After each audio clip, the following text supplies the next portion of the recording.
Welcome back, everybody. Sive is here with the Forex Peace Army.com. Let's take a look again at the euro currency.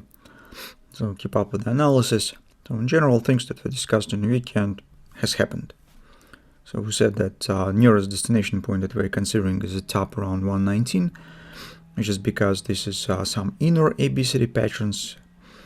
Also, it is the OP target on a daily chart with the inner butterfly ABCD.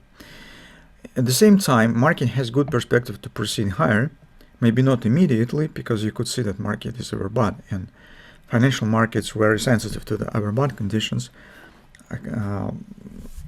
compared to the commodities. Commodities are more free to this barrier, but financials are not. So they feel pressure stronger and needs to make some adjustment before proceed higher.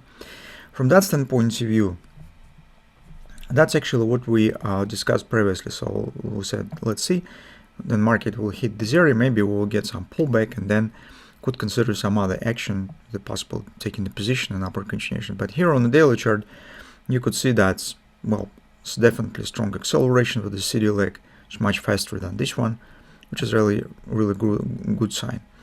On the 4 time frame chart, here's how it has happened. So you can see the market has opened on the Monday with a gap open. I suppose that this was due to the announcement that United States could take part in yen interventions and support Bank of Japan to control the yen performance.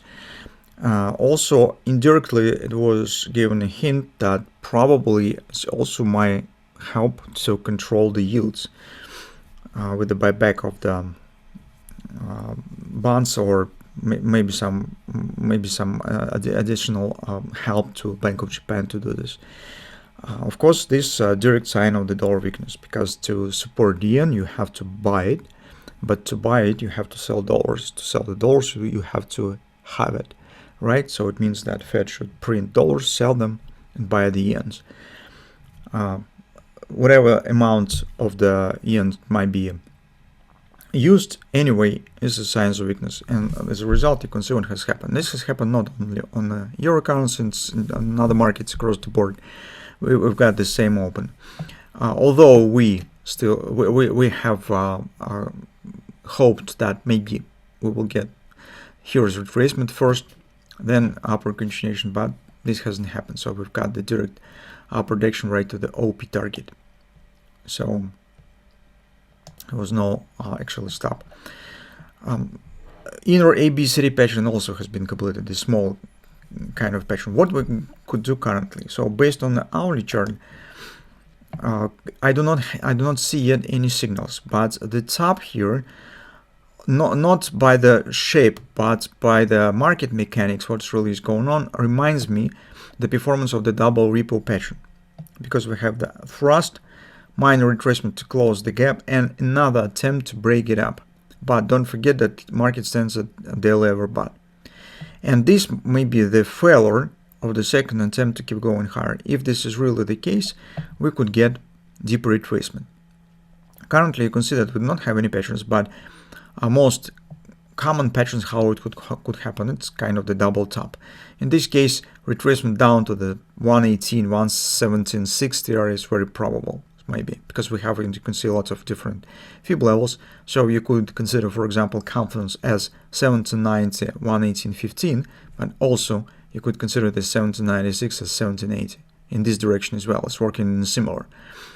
And here's as well. So it will be some cluster between the 1760 and 1796. So from that standpoint of view, we need to keep an eye on what will happen with these lows. Because at the first touch it was bullish touch, so market just closed the gap and made an attempt to break the top, but now it is failing. If market will drop below these lows, which is also will be the lows of the current week, that also increases chances for the downward continuation. If you will see that market is turning into some consolidation instead, forming either triangle or, I don't know, maybe flag consolidation, some channel, that's maybe more in favor of the upward continuation, because tight staying near the top, when the market actually stands near this top as well, another overbought and it turns to sideways consolidation, it always the bullish sign. So that's approximately what we could do currently. So since performance is really great, we're not considering taking shorts in the current circumstances. We do not need to hurry up with the decision. We just need to see what will happen. If you're scalp trading on the hourly chart and lower time frames for position taking, I mean, if you would like to go short, it's better to wait for some clear pattern, because currently you can see that we do not have anything. Just need to wait a bit and see what will happen. So that's probably all for now. See you tomorrow.